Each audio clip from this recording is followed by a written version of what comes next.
रमाशंकर राजभर जी। धन्यवाद अध्यक्ष जी। माननीय सदस्यों से आग्रह है कि वो कृपया सदन में आपने इतने महत्वपूर्ण अच्छा विषय पर डिबेट बोलने का अवसर दिया।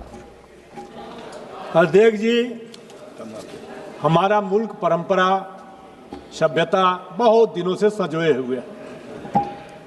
हमारी परंपरा रही है कि शिष्टाचार की चार निशानी, आओ बैठो हुक्का पानी।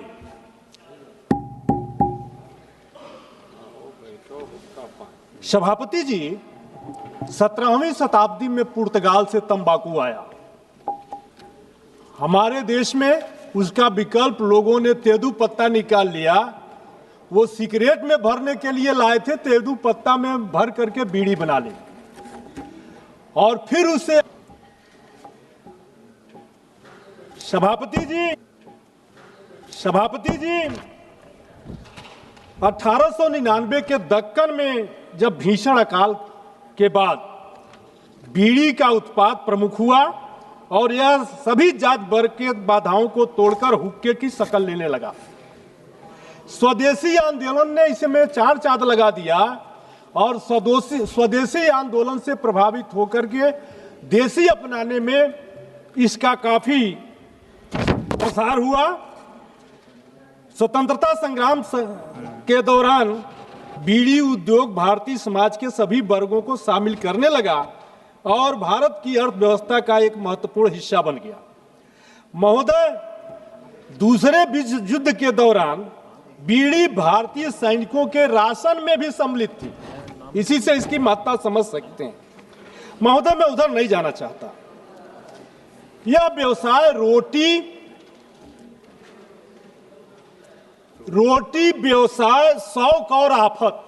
माननीय मंत्री जी, यह क्षेत्र गरीबों की रोटी का भी इंतजाम करता है। 4 बजे भोर में उठकर तेंदू पत्ता तोड़ने वाली महिला, उसकी रोटी चलती है, जिसमें हमारे मुल्क की आदिवासी दलित इलाकों के गरीब उससे जीविकोपार्जन करते हैं। दूसरा, उसे मैं आ रहा हूं व्यवसाय पर भी, और व्यवसाय की जो स्थिति है, इससे कुछ लोग व्यवसाय भी करते हैं और कुछ लोगों का शौक भी है। सब एक दूसरे से जुड़ा है मंत्री जी। और अंत में आफत आती है। हम उत्पाद करते हैं, पैकिंग के समय उस पर लिख देते हैं ये जानलेवा है, पैकिंग के समय लिख देते हैं इसमें कैंसर है। पैकिंग के समय उत्पाद भी करते हैं, पैकिंग भी करते हैं। विषय यह है कि इस पर जो हम कर लगा रहे हैं, उस कर से जिसकी रोटी चल रही थी उसको कितना लाभ हो पाएगा, क्योंकि वह तो वहीं रहेगा।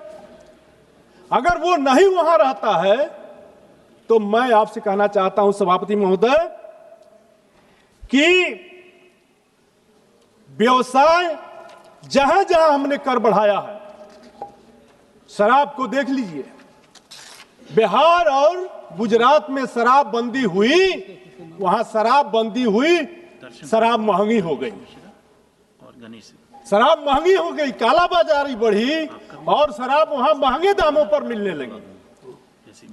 तो जो बड़ा प्रश्न है वो ये प्रश्न है 2-3 चीजों का कि अगर कर बढ़ाने से हम कह रहे हैं कि स्वास्थ्य सुधरेगा, अवैध कारोबार बढ़ेगा, ये तो मैंने देख लिया। कर बढ़ा करके कर बढ़ाया और उसके बाद उसमें कालाबाजारी कितना बढ़ी। दूसरा प्रश्न, छोटे उद्योग और मजदूरों का क्या होगा। तंबाकू, बीड़ी, पान मसाला, फ्लेवर इंडस्ट्री से लाखों किसान जुड़ा हुआ है। आप कह रहे हैं कि इस बजट से जो आय होगी हम प्रदेशों को देंगे। अगर प्रदेशों को देंगे और उस आय को हम स्वास्थ्य पर खर्च करेंगे, आग्रह करता हूं, आभारी हूं मंत्री जी आपका, आप लगी हैं, अच्छा काम कर रही हैं, लेकिन ये जितनी आय हो रही है इस व्यवसाय में लगे कृषि विभाग को दे दीजिए और कृषि विभाग से कहिए कि यह किसान को दे और किसान को दूसरी तरफ मोड़े, किसान को दूसरी तरफ मोड़े, तब जाकर के इसमें किसान का भला होगा और इस विपत्ति से छुटकारा मिलेगा। तीसरा प्रश्न है, सरकार यह कह रही है कि पैसा स्वास्थ्य और सुरक्षा पर खर्च होगा, लेकिन पिछले वर्षों में लगे सैकड़ों करोड़ शेष का कितना हिस्सा नशा मुक्ति कार्यक्रमों में लगा? कितने हेल्थ सेंटर बनाए गए? कितनी जागरूकता मुहिम चली? सार्वजनिक, यह सच है कि सार्वजनिक जानकारी केवल उसी को जन्म देती है जहां पर ये कोरम सा पूरा हो जाता है सावधानियों का। कैंसर से लोग मर रहे हैं, इसी उत्पाद की बदौलत आप ही कह रहे हैं कि 27% तक कैंसर से लोग मर रहे हैं।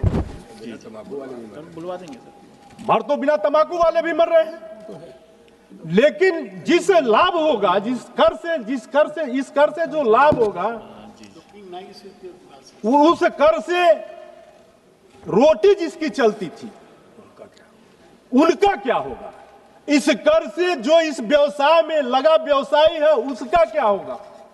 इस कर से जो शौक पाले हुए हैं, शौक का, और जो आफत आई हुई है, क्या इसकी इस बीमारी, इस आय से होने वाले, इस उत्पाद से होने वाले आय को हम कैंसर पीड़ितों पर खर्च कर पाएंगे?